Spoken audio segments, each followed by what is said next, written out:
മൂന്നാം ബലാത്സംഗ കേസിൽ അഴിക്കുള്ളിലായ രാഹുൽ മാങ്കൂട്ടത്തിലിനെ ഇന്ന് കോടതിയിൽ ഹാജരാക്കും. കസ്റ്റഡി അപേക്ഷ തിരുവല്ല കോടതി പരിഗണിക്കും. 7 ദിവസത്തേക്ക് കസ്റ്റഡിയിൽ വേണമെന്ന് SIT. രാഹുലിനെതിരായ അന്വേഷണ റിപ്പോർട്ടും സമർപ്പിക്കും.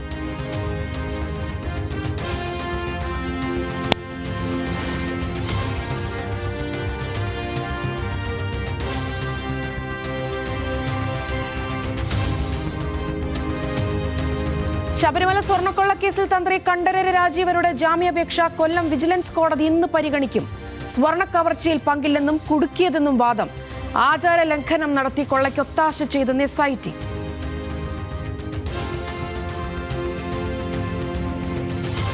നിയമസഭാ തെരഞ്ഞെടുപ്പ് കളം പിടിക്കാൻ കോൺഗ്രസ്. സ്ഥാനാർത്ഥി നിർണയ ചർച്ചകൾ ഇന്ന് ഔദ്യോഗിക തുടക്കം. സ്ക്രീനിംഗ് കമ്മിറ്റി ചെയർമാൻ മധുസൂദനൻ മിസ്ത്രിയുടെ നേതൃത്വത്തിലുള്ള 4-അംഗ സംഘം തിരുവനന്തപുരത്തെത്തും. ഓരോ മണ്ഡലത്തിലെയും 3 പേരുള്ള പട്ടികയിൽ ആദ്യഘട്ട ചർച്ച. കനകോലു റിപ്പോർട്ട് അടക്കം ചർച്ചയാകും.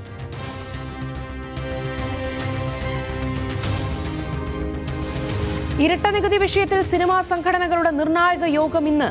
തുടർ സമരങ്ങൾ യോഗം ചർച്ച ചെയ്യും. വിഷയത്തിൽ സർക്കാർ ഒത്തുകളിക്കുന്നുവെന്ന് സിനിമാ സംഘടനകൾ.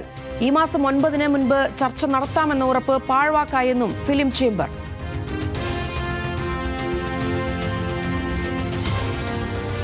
ഭക്തസഹസ്രങ്ങൾക്ക് ദർശന പുണ്യമാകുന്ന ശബരിമല മകരവിളക്ക് നാളെ. സംക്രമ പൂജയ്ക്കായി പുലർച്ചെ 2:45-ന് നട തുറക്കും. വൈകിട്ട് 6:30-യോടെ പൊന്നമ്പലമേട്ടിൽ മകരവിളക്ക് തെളിക്കും. സന്നിധാനത്തും പരിസരത്തും പർണശാലകൾ കെട്ടി ദർശനം കാത്തിരുന്ന് ഭക്തർ.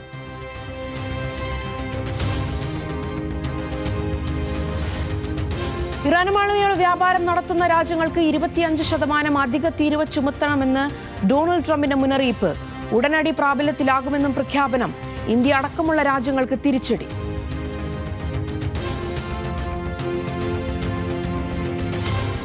സൗദി പ്രോ ലീഗിൽ ക്രിസ്ത്യാനോ റൊണാൾഡോയുടെ അൽ നസറിന് വീണ്ടും തോൽവി.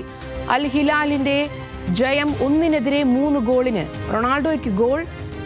FA കപ്പിൽ ലിവർപൂൾ 4-ാം റൗണ്ടിൽ.